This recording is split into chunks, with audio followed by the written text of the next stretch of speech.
What is the most disturbing serial killer fact do you know?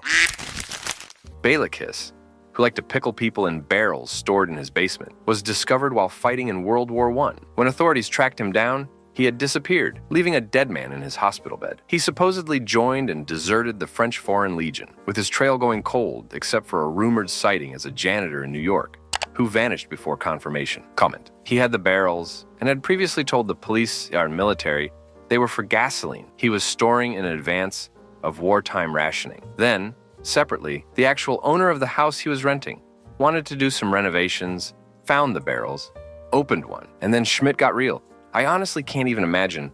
New York janitors have some wild backstories. There was a guy that was pretty high up in the Russian Orthodoxy and had beef with Rasputin, like planning to assassinate you beef. Dude ended up moving to NYC after the revolution and became a janitor at the MetLife building. Imagine talking Russian history with someone in the 1940s and the nearby janitor goes, "Damn it, met him and he was an asshole."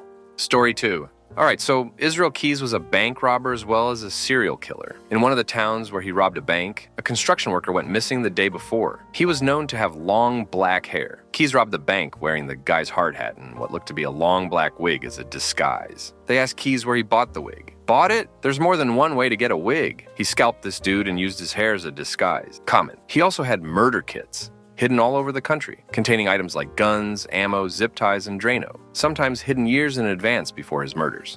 There are no evidence Keyes killed Tidwell or that it was even his hard hat that Keyes was wearing during the robbery. Keyes was a boaster who desperately wanted to gain the same kind of infamy as Bundy, who he idolized. Everything he has said or admitted to should be taken with a grain of salt. Story 3. One of the most grotesque facts I read was Ted Bundy said that after he had killed his victims, for days he would go and revisit their corpse, and even perform sexual acts with their dead bodies until putrefaction of the dead body no longer allowed for him to do this. Comment: the Green River Killer was doing this, yes, and when police questioned him about it, he nonchalantly said it was to save money because he didn't have to pay them for kex once they were dead. He killed mostly prostitutes. For some reason, someone not really being a necrophiliac and doing that to save money is even more callous and repulsive to me. Like, WTF kind of brain comes up with that. He also said it was because he felt he owned the bodies of the women he'd killed. I think it was more about that than saving money. Story 4. So everyone is going to give you names because those are killers that have been caught. Some are even dead, but the FBI believes that there are probably 25 of 50 active serial killers, currently ones they haven't identified, and they are the ones I'd be afraid of. Do you have any idea the dosage for fentanyl? It's 2 milligrams for a lethal dose. I don't think drug dealers are all exactly Walter White with exact measuring. Like a penny weighs exactly 1 gram, so 1,000 of a penny. You think some drunk Russian mob guy or Crips member is handling that exactly? It's cheap gets people higher than usual heroin, and you can have it be like 30% heroin, 69% baking soda, and like 0.01 fentanyl, and they'll be happy until one day the cut is now 0.03 fentanyl, and they owed. Story 5. The Toy Box Killer, David Parker Ray, built a soundproof trailer he called his Toy Box, where he tortured and killed his victims. He recorded detailed audio tapes describing what he would do to them and played these tapes for his victims before beginning their torture. Comment: there was a woman who the cops were looking for information on. They assumed she was dead. They put up a photo of her tattoo on the news. A woman living in the next town over recognized her own tat on television and went in, and it turned out she'd been trafficked in front of people by DPR and his family and didn't remember it. I mean, he had a whole group of people who used to come to his house and watch and participate in doing stuff to these women. He would keep around, mostly teenage runaways, and he'd have sort of like kex parties where the girls would be there, often on their knees on the ground, without clothes, etc., while other people watched or were allowed to lay hands on them. Ray and his girlfriend and her children were involved somewhat in what he was doing to them, especially his girlfriend. But there were other people who were aware he was finding runaways and kex workers and hitchhikers and kexually abusing them. Story 6. That if they stayed random, it's highly unlikely we would ever catch them. Most murders are emotional. Spouses, relatives, etc. It takes a lot to want to kill someone. After eliminating family, you ask, who had beef with this person? Once you get past that, things get really hard. Nationwide, the cleared rate for murders in the US is now less than 50%, so one more random murder is going to lose resources quickly. The serial killers we catch almost always make mistakes that give away that a murder's connected, reusing the same gun, same mo, etc., and then make mistakes that give away their identity. It's a near certainty that there is a Smart, serial killer in the country who is racking up bodies with almost no chance of being caught because they are staying random. Comment. 50% includes when a spouse or family member coworker kills you, by the way. If you're killed by a stranger, the odds of it ever being solved drop dramatically, something like 20%. But just remember, your spouse is the person most likely to murder you. Story 7. There's a sad and unsettling account of an experience that was had by the father of Jane McDonald, one of the victims of the infamous Yorkshire Ripper. It seems that while Mr. McDonald was waiting up for his daughter to get home from her campus, he dozed off on the couch. At one point, he later said he sensed Jane quietly enter the living room, kiss him tenderly on his head, and go upstairs. He was later awoken by police knocking on his door to inform him that Jane's body had been found near her university. He was confused and swore blind at the time that there must be some mistake. The poor guy had to go and check her room and the rest of the house to realize she'd never actually made it home after all. Story 8. Fred West impregnated his younger sister, and that's why he was kicked out of Herefordshire, only to go kill a kid with his work van in Scotland. Both crimes should have put him away for a bit before his killing spree. His wife Rosemary was a prostitute who had her dad as one of her clients. Story 9. Paul Bernardo was interviewed by police for his vicious rapes in Scarborough, based on tips from people who knew him and the fact that a composite sketch looked like an artist's sketch of him exactly. The police decided he was too charming, forthcoming, and nice-looking to be their suspect, but he voluntarily gave a DNA sample. Later, when he and his glitch wife were abducting, raping, and murdering underage girls, he was again questioned by police after several people, including his childhood best friend, tipped the police that he was likely the person they were looking for. Again, he was dismissed as a suspect because a nice-looking young man who was so charming and comfortable around police couldn't possibly be a monster. When the DNA was finally analyzed, they couldn't write him off anymore. Story 10. More like general theories than facts about serial killers that I've come across. There's a surge of serial killers in a generation that is born, raised during a war, possibly because conscripted fathers with untreated PTSD come back from deployment, and it creates a stressful, neglectful, abusive home environment. Or they are raised by single mothers who are stressed, neglectful, abusive, and develop a pathological hatred for women. I've seen the Vietnam War often used as an example to back up this theory. We're no longer in the golden age of traditional serial killers because most of them become school shooters or domestic terrorists instead. Alternatively, the golden age of serial killers never ended, but resources that had previously been used to study, identify, catch serial killers have been diverted to preventing foreign and domestic terrorism, and there has never been a better time to be a serial killer. There are less serial killers because advancements in forensic science and forensic psychology mean we've gotten better at catching them after their first kill, slightly more positive. Alternatively, we may have gotten worse at catching them because the prevalence of true crime media teaches serial killers how to cover their tracks and diversify their kills to make serial homicides harder to link together. The accessibility of national and international travel allows serial killers to spread their kills over different jurisdictions, countries. Modern serial killers are traveling to countries with high crime rates to partake in homicide tourism and then returning home to live normal lives. Story 11. The single scariest thing I've ever read was Ted Bundy's application letter to law school, in which he does not lie, but instead chooses his words very carefully and pointedly by saying, "I believe a full and comprehensive knowledge of the law is essential for the life I have chosen for myself." Story 12. Dean Corll, who murdered at least 28 boys in Houston, was involved in some way with a man who ran a pedophile ring with tens of thousands of customers, John David Norman. John David Norman was also potentially connected to John Wayne Gacy. John David Norman ran multiple child porno rings for decades. Activities included selling boys into Keck's slavery. Most of the serious evidence against him disappeared when it was sent to the State Department. Story 13. The 14-year-old boy who escaped Jeffrey Dahmer's apartment naked, with a hole drilled in his head, and ran to 2 police officers asking for help. Dahmer told the cops that they had a lover's spat and the kid was drunk or something. So they just left the kid back with Dahmer. He got out, went for help, thought he'd be saved, only for them to give him right back to his captor. Jeffrey Dahmer told a psychologist he drilled a hole in the head of a Laotian boy and poured in acid before police encountered Dahmer and the naked, dazed boy on a sidewalk. The psychologist testified Tuesday. The officers involved said they believed Dahmer when he told them the boy was his adult, homosexual lover and left them in Dahmer's apartment. Dahmer has said he killed the boy shortly after police left. Judith Becker, a defense psychologist, is the first witness in Dahmer's insanity trial to indicate that police failed to notice a hole in the boy's head. But defense attorney Gerald Boyle said at a news conference after the testimony that police couldn't have noticed the injury. There was no blood apparent from the boy's head, he said. A defense psychiatrist testified Monday that Dahmer used a drill to perform brain surgery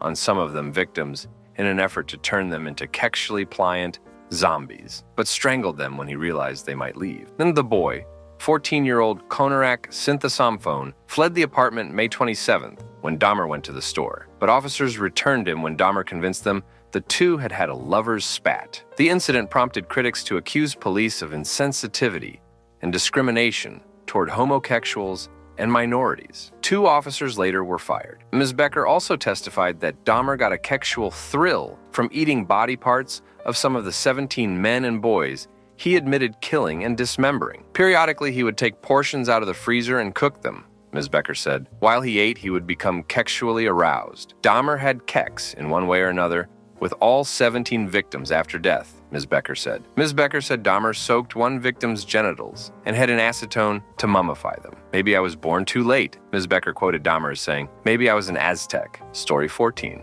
When you look into serial killers, you'll find most of them had tons of people who thought they were doing something wrong. Co-workers, neighbors, or random strangers. There are usually a list of people who had some sort of feeling something was off about them, and it's not uncommon. They had the police investigate them a few times before they're finally caught.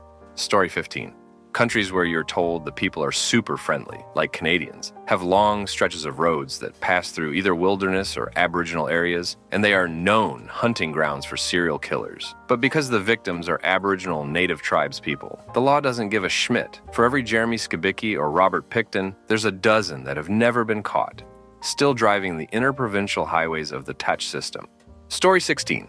Dean Corll, the Candyman, abducted, tortured, and murdered teenage boys in Houston, Texas. Instead of laughing maniacally and rubbing it in the boy's face throughout the torture period, he would repeatedly thank the boys he was torturing for letting him do this to them and how much he loved and treasured them for this. So there's that. Story 17. Scott Glenn was hired to play Jack Crawford in Silence of the Lambs. In order to do that, he was set up with the FBI's profilers as prep. Glenn was a hardcore anti-death penalty guy, so one of the profilers sat Glenn down and had him listen to an audio tape. On the tape was the torture and murder of Shirley Ledford. It was recorded as it happened by Lawrence Bittaker and Roy Norris. You can find details of it online. She was their 5th victim. Glenn had trouble talking about that prep during the press tour of the movie, and lately has stated he still gets nightmares all these years later. Once the tape was over and he was able to gather himself, he from that moment on became a supporter of the death penalty in cases involving serial murder. Side note, there's an Easter egg in Mindhunters about the tape.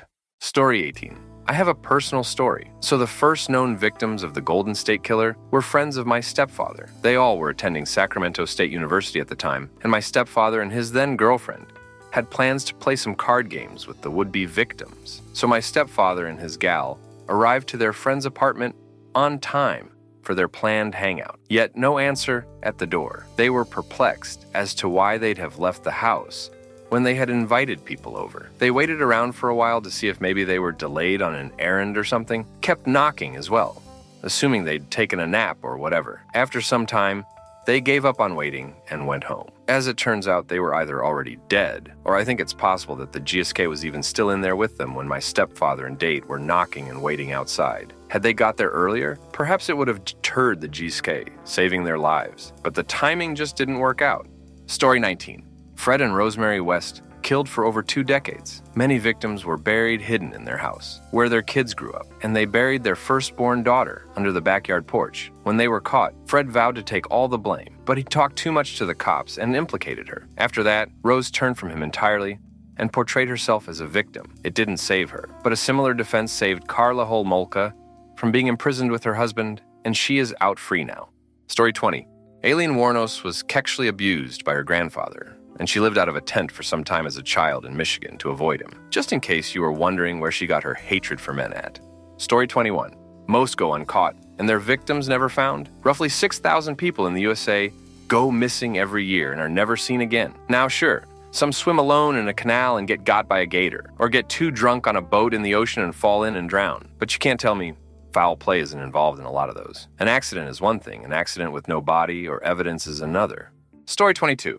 Joe D'Angelo was relatively recently identified as the original Night Stalker, the Golden State Killer, Visalia ransacker. He terrorized California for years. Eventually, part of his mo was to target couples so he could debilitate the husband and rape the wife. He would hog-tie the man and stack plates on him. While sexually assaulting the woman, D'Angelo would be attuned to the sound of plates falling and or crashing, so he'd know if the man was in the process of becoming a potential threat. These attacks often took obscene amounts of time, like hours, because he would take breaks from terrorizing the couple and doing horrible things to raid their refrigerator for snacks.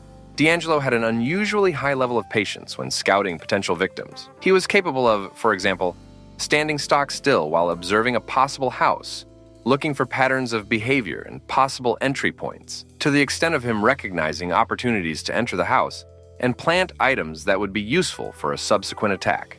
He would know when he could enter the house unobstructed and unseen and stash binding materials where he could easily grab them, but the tenants wouldn't necessarily notice them. Comment: I don't understand how that dude was able to be a serial killer while also having a job and a family. If I'm running 20 minutes late, my wife wants to know where I am. If I'm late to work, I'll get fired. Yet this dude was spending huge amounts of time just chilling in people's closets and raping and murdering people, and nobody in his family ever asked where he was. He must have been gone all day and all night. I get that this was before cell phones, but still his wife must have noticed when he left, came home at 3 a.m. And how did he pay his bills if he wasn't working? I get that he sometimes stole stuff, but being a cat burglar generally isn't super profitable. Story 23. Apart from the terrible things serial killers do and have done, I once heard a serial killer say something that's particularly creepy to me somehow, and sticks with me. He said, "The first time you kill someone, you feel you are crossing a line, but after your first kill, that feeling is gone with the next kill." It makes it sound like it's pretty easy to descend into madness. Story 24. The most prolific known serial killer was a nurse who murdered up to 400 hospital patients. In the late 1980s, Charles Cullen was working at a hospital in New Jersey, and he started killing patients. Sometimes he would go and inject them with overdoses of drugs. Other times he would add the drugs to IV bags in the supply room, so a random patient would get the overdose at some later time. He was suspected many times at different hospitals. Some of his coworkers thought he was unsafe and refused to work with him. At least one patient before her death identified him as the creepy male nurse who snuck into the room and injected me with something. Each time hospital managers started to suspect him, they realized that if they called the police, they would immediately be sued by the families of everyone who died. So they didn't call the police. Each time, they just fired him and reported nothing. He would just move on and get a job at a different hospital. He kept working as a nurse at various hospitals and kept killing people until 2003. After he was eventually caught, investigators found hard evidence of 29 murders, and he gave detailed confessions to a total of 40, but he is thought to have committed up to 400. The true number will never be known because so much evidence was destroyed or covered up by the hospitals. Story 25. It's very likely the Zodiac Killer was spotted on the sidewalk after murdering Paul Stein, but the cops were told to look for a black man. This was likely due to racism and/or miscommunication from police dispatch. He even stopped to speak with the officers. Story 26. Hamilton Howard Albert Fish, May 19, 1870, January 16, 1936, was an American serial killer, child rapist, and cannibal. He was also known as the Gray Man, the Werewolf of Wisteria, the Brooklyn Vampire, the Moon Maniac, and the Boogeyman. Story 27.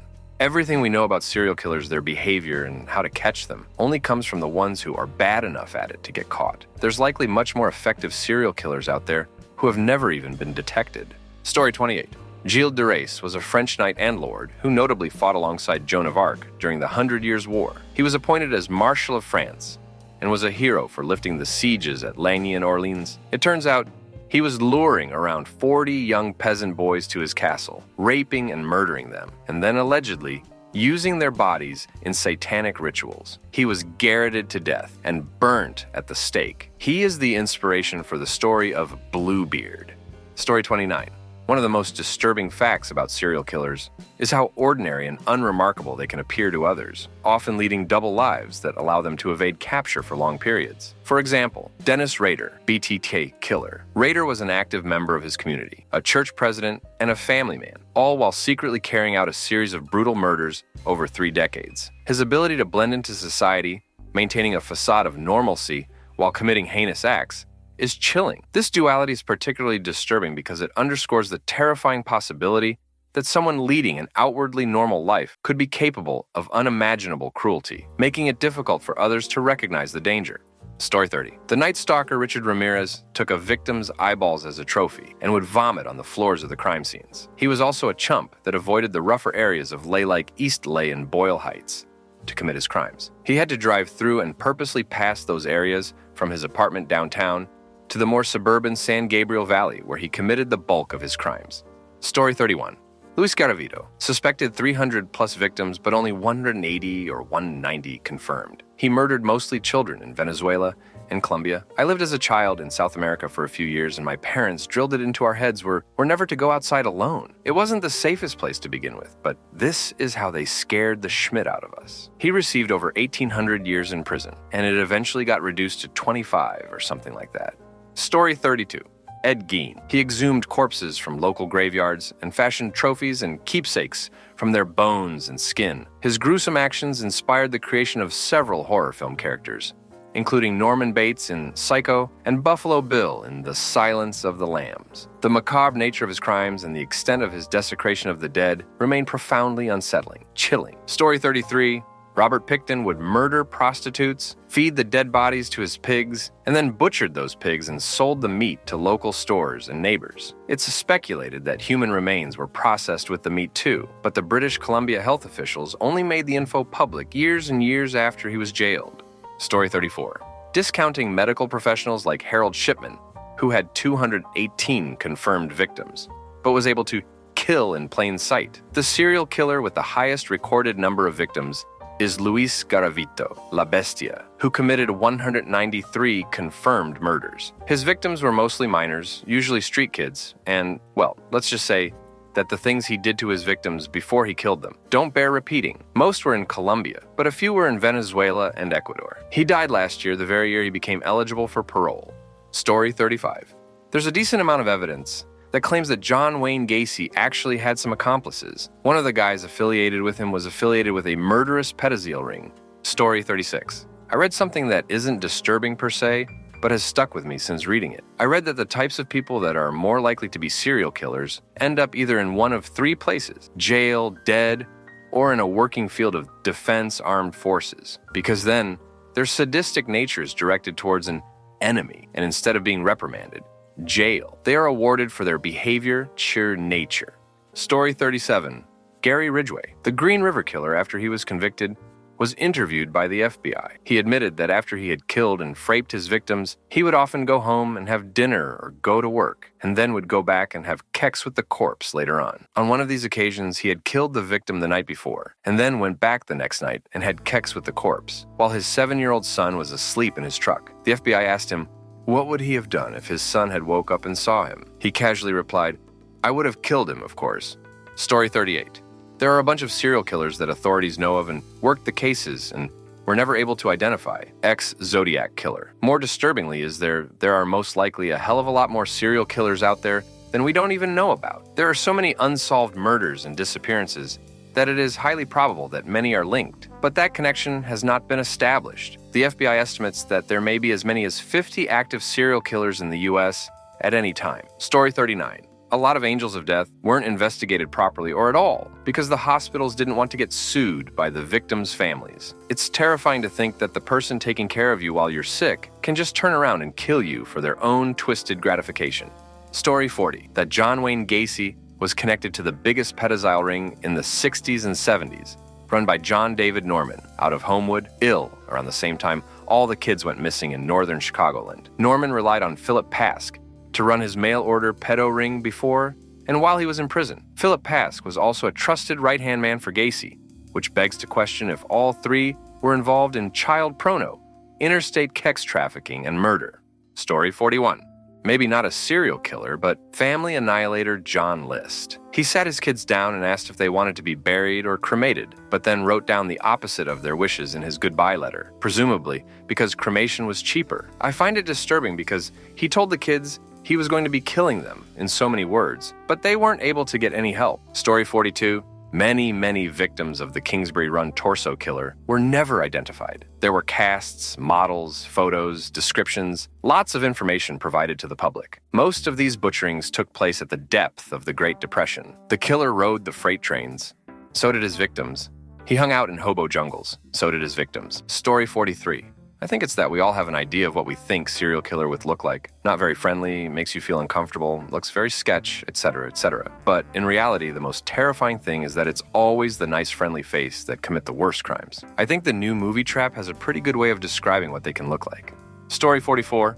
Israel Key's final victim was everyone. He had it planned so they never found out who or how many he killed, and he left who knows how many kill kits buried that are still around. In return, he got special treatment from investigators, in the hopes that he would admit everything. He also agreed to tell everything if his story stayed out of the spotlight. Then, he killed himself. Story 45. A serial killer who is good at what they do will change their MO to avoid detection. Case in point, Richard Ramirez. He changed his MO often enough that police thought there was more than one serial killer operating in the greater Los Angeles and San Francisco areas. Story 46.